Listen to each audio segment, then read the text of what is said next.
KCTBS 1 kan NTORQ model Thurber NTORQ 150cc Tlangzarhna hun kan lo nei don ania kan thom che pha zung zung te bazar tur kalte tin bazar tur dilem lo kan thom che pha zung zung te chu helai mun min lo pan saka min lo tel pui turin kan han som ma sa cheu ani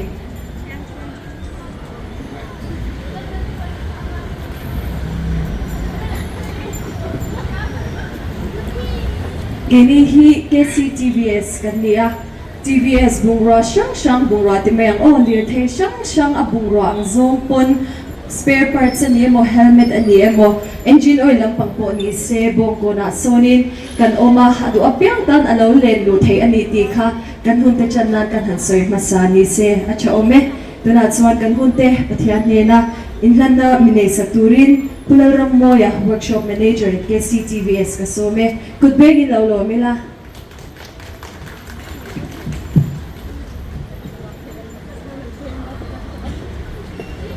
Amasain ko na local te.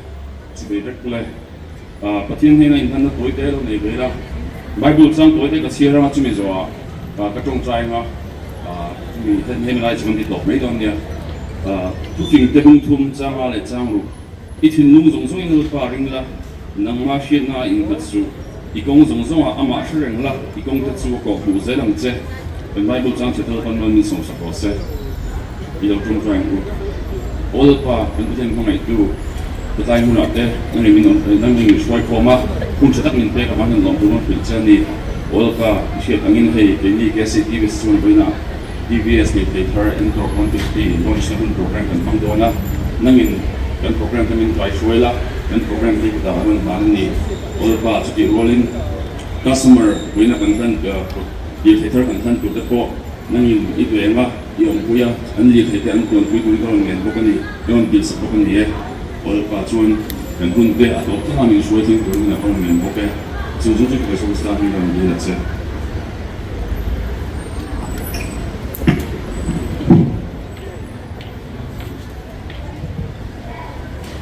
Serving man sa tu more sa malong tugan se headline mo na yanin local na tese na dito ka kan say na duli se when yan kan product Thurber NTORQ 150 kan Tlangzarhna amote po kan hutsa to in karinga ingi ahmas sa zog ne na adang lam na turdi ka po kan shet sa atin karing kunre ani do lawa do the tamin milaw na do niya ani ni zai tiam zai kan ngai tha ke Mi pui lam khan zai thiam zai nga thachakin karinga Mizo Idol Judge Final Zana Page 1 to hit mai Miss Jauvi kan sombon minyang Ole Jauvi zai turin kan soma kut bengin lolo mina Hello Benji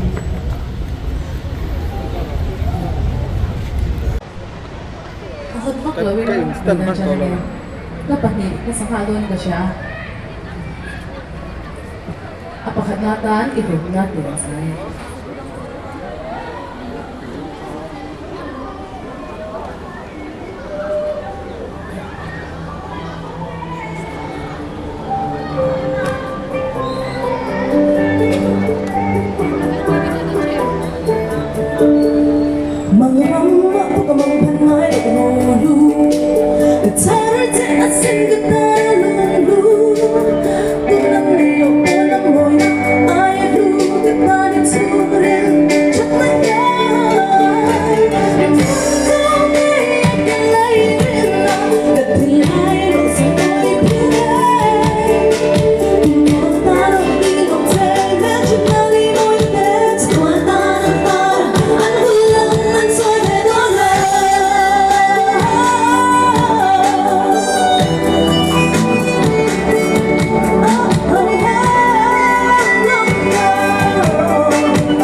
kan thiam tlang turin ka siya he la he du ai sam ti kan sang he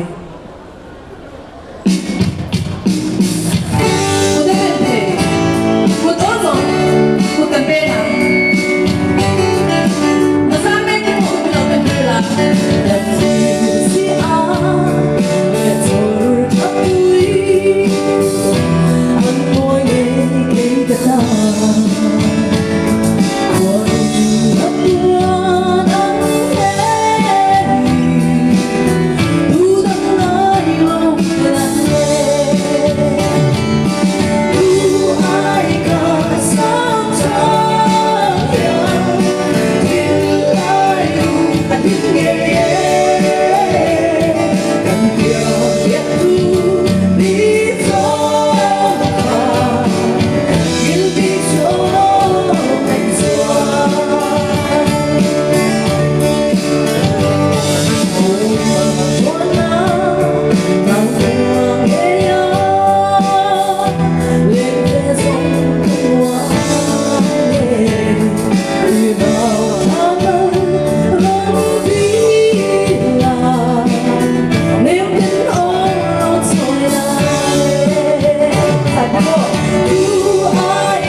mù hồn tuổi cắn này cắn gì ngài hiền mi dâu tên là model cắn này chặt bé tên gì ngài mi rồi thi tiền quả là ôm mà không phải ta kinh lâu cho sẽ anh hiền min khu hồn sakama pakhat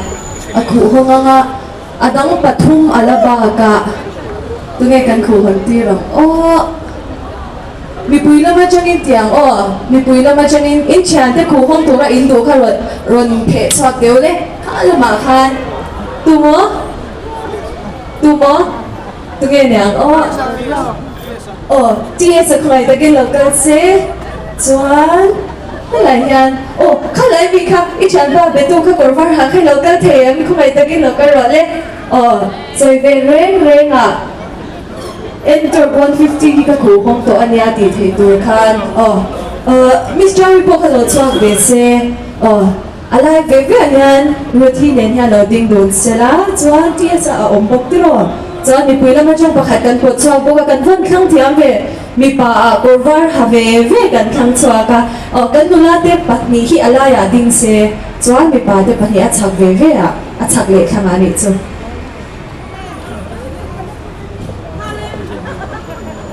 ipi mi lo she khoi bên giống là khoi ve nga chang ni lo ba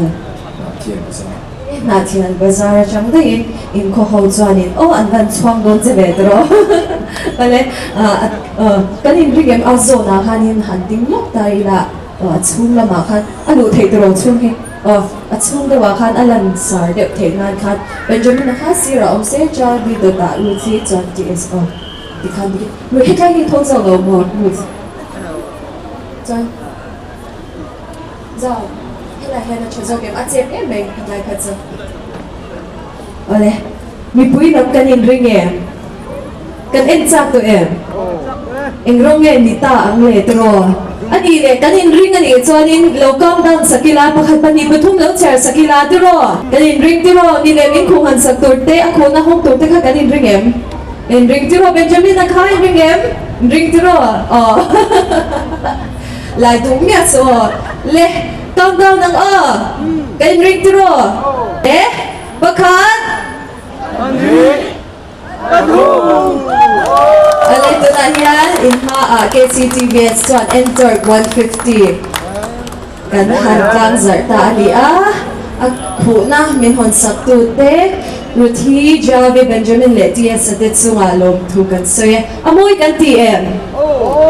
Adana dang kup may turo doon chumso na kina test drive tour tepon tip tiarzo kinala soy teitura ngay la cha ome ale kan hunde chun zom nan SIL dance team te kan som chun zom hale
SIL dance team din sumalong tukan soy Nizin loga, nizin bay tak nagakan Tlangzarhna NTORQ 150 hin Inge anang big na te, achat big na te Ektinye market alay so in doon tite test ride tour te po niyan so achulang apya so namin day sa turin po Kevin Valat na CEO KCTVS and so mga mipuy namin good bringing lot so ila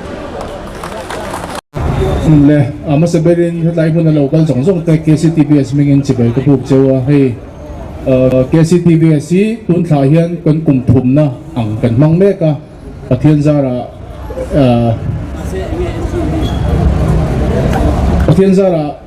kan rin na hiyan kan chat hazela kan product te hin azira tuna hiyan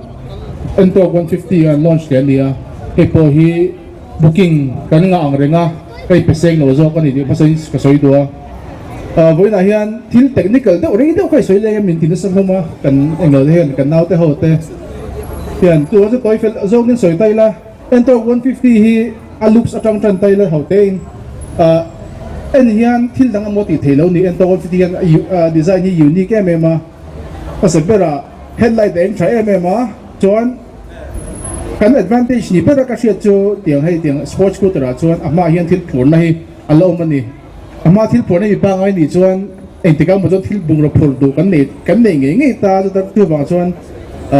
ama thil phur na hi tangkai do na anei te pon mang tangkai ka ring ani chuan kan advantage tur chu parts a hi kan boi do lo NTORQ 125 nen a parts a in tom tam a brake pad brake disc shim te hadi rolling part shim ka ai tom be ka chassis thengin NTORQ 125 nen lein tom ani ti kha karon soi do chuan engine hi a chak tha tuna hian 125 po ka chak to tuna 125 cc nia chu da chunga chuan hybrid assist ron ne hybrid assist si alang renga kan hybrid assist akal tu ina adu huna man the dia tiani khalai khan accelerator ka her dat khan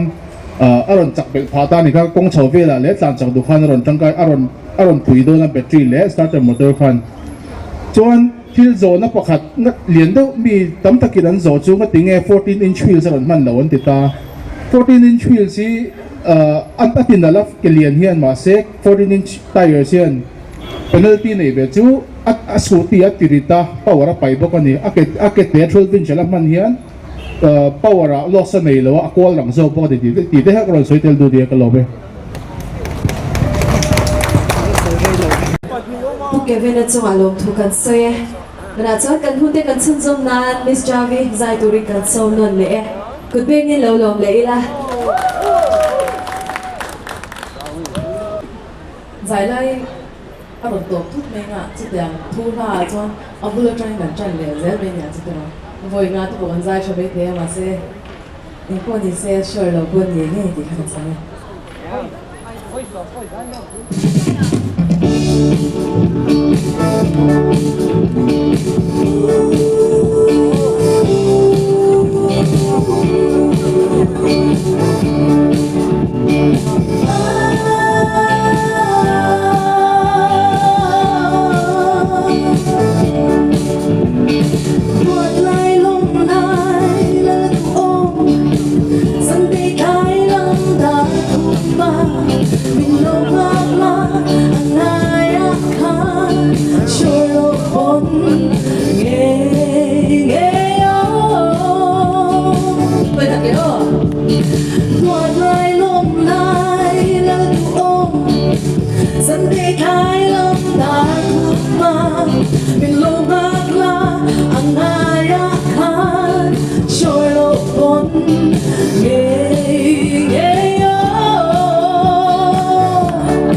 kênh Ghiền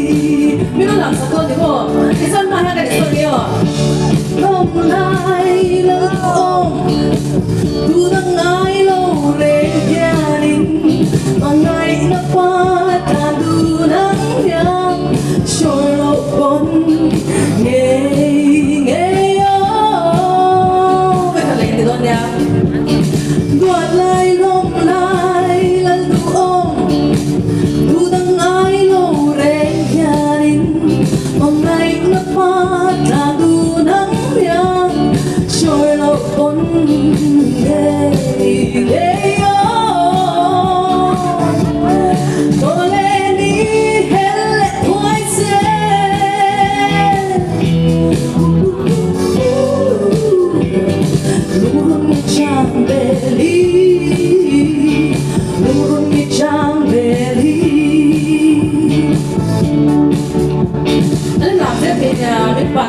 quạt lại lông lại lần ôm dù lệ gió sáng lâu xe buồn lên giá irem hăng nhang show con nghe nghe có lẽ đi hết thôi sẽ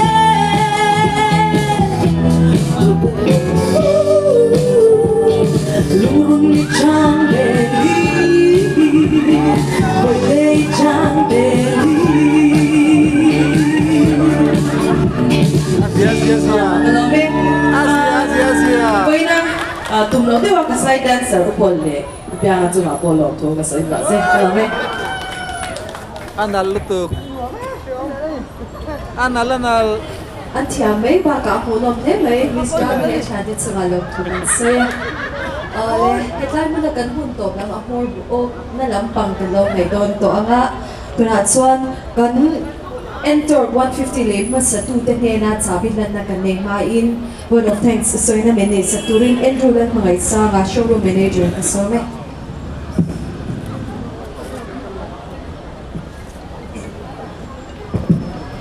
chỉ vì với tôi anh có sai với cái program của kinh tế na đã đồng na để sẽ na trả mình tôi có thiên cho nó lồng đồm sẽ với TVS NTORQ 150 của hồn na thiam đặc lệ giá khách mình gọi cho tôi cần host Angelina Paul mỗi tập mấy dài mình nói tôi jauvi làm hú năm lệ mình tích tập cái sai lệ chọc chín đó cần cầu thút mình của hồn sạch tôi ra cái cầu thút để mình đi học tiền sạc còn tôi cần suy muốn mua kan soi mai mi alo tour kan voina kan mi som te kan media partner kan YouTube content creator le news media le writer te kun tak se ha kan program ko bin kina na meron te ku ho hin ko tu kan shoot chawa chuan NTORQ 150 hi car le atamin showroom ata sai thu tuin ong do na puiten lo ngai vela athat zia lo experience tuin kan som ha chuan booking hi ati thaya delivery hi voina train kan start ama and Millennium Center pada jam ha kan khal chuak dona customer chung paten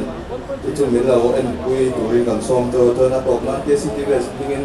long pu kan shit jam bunu tak se nam lo te ku ba kan lo me kan kan ni ka lo me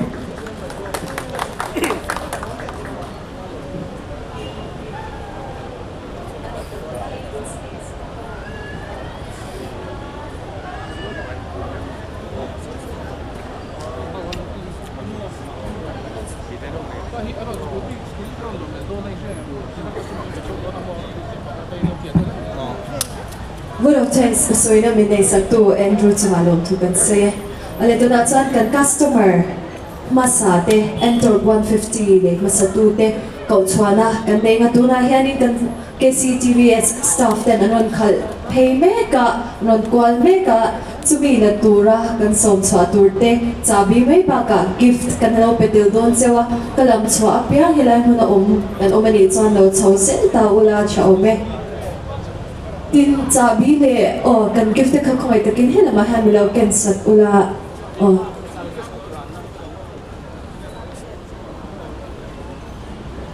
Miss Jolly kala tiro local silangin kan customer masate minhan sakanga chon ruthi chen kwal po kalawin ring se tiro jawi ta hian customer kalam sak per tur hi pilal chanda mi am ve ania omem khumai takin lo chak se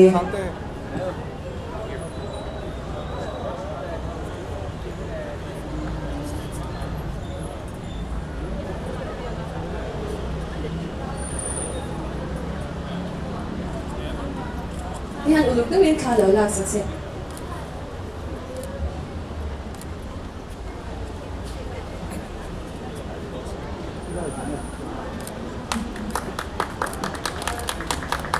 Pilal sa namin sa lomtukan.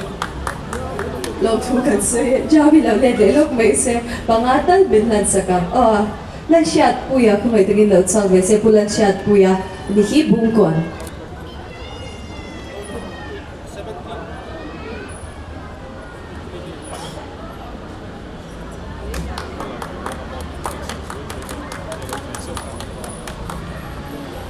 Pusyat puya kalau lihat lelok saya gift lo ledan saya.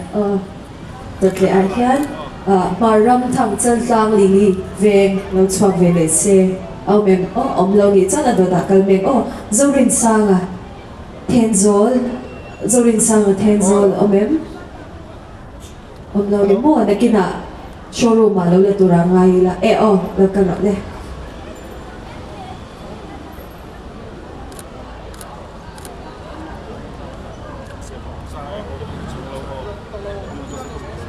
tunara le tu hi zorin sanga ai khani em zorin sanga ai adot le hian pulal ring tuanga hi ken si achangi ni aron kalwang fanga achama po kan lok tak set ani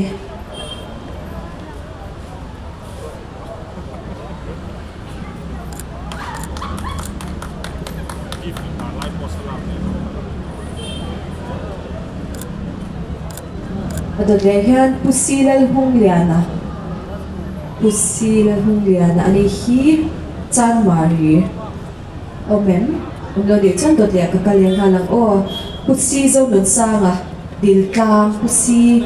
zo nun sanga lo lak sa thai kan omem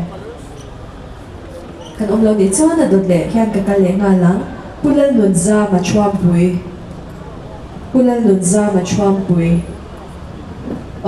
alam kaleng na kan le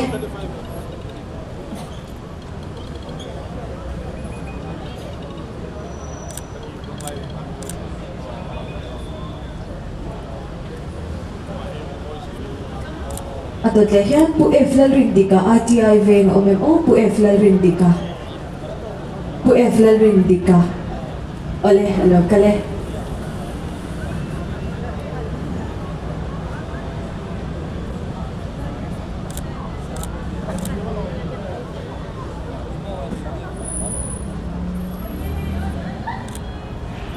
le me han sa tu mis jauvi chunga kan lo me ruthi chen kwal khumei lo chawk vile se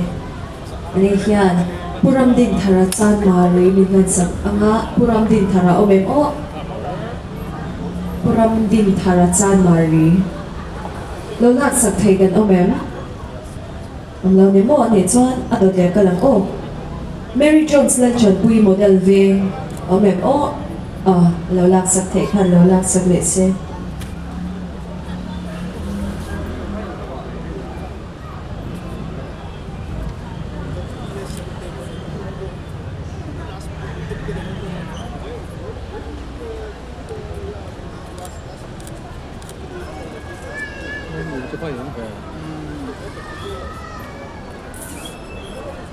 ale dat le hian vanal pe karo commission ve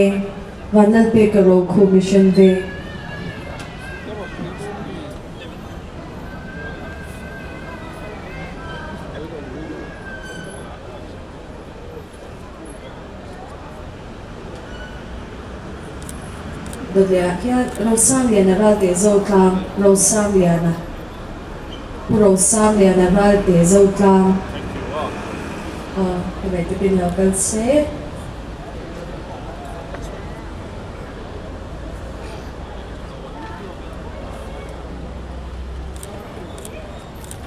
ale dot le arong kal chwa turin puzo rem tlanga zema bok omlo ni chuan pulal muan sanga bongkon mun lak sak thai kan omem kan omlo ni chuan Sangeeta Chetri dur tlang khumei lo chawk vele se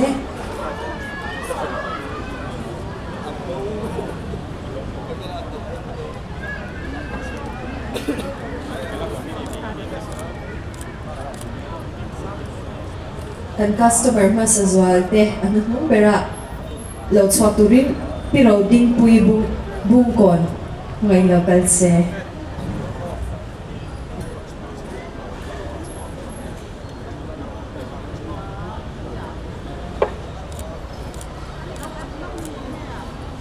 mình han sa tu mi sruthi chen kwal chuwa lom tu kan soya tin ni chena showroom manager Andrew na soita kam khan test drive hikar le achangina nei thei do na tin amuna po NTORQ lo Jupiter to po nyang chu TVS production shang test drive du tan bongko na son KCTVS kan oma nilaw panchuk turin helai mo na zong te kan son seo ani hati zong ka helai mo na kan hun man thei te chu ani a tin kap malama in tanzan in nung laman yang chu salama son kan customer ma sa te na an khal chwa tur scooty o oma anon nor phenga hemi hun to kharna yani kan customer te nang khal sa ko ani milaw tal pui tu te zong chunga thin nong e ti tak zetin KCTVS ayo in gom tu kan soire kan lo me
chuộc đó này thì lâu thi lắm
NTORQ 150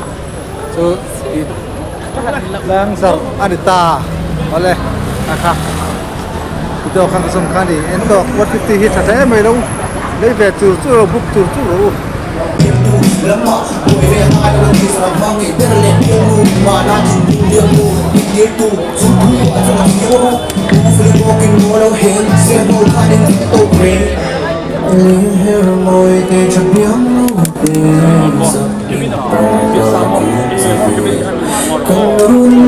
go. 1, 2, kakap.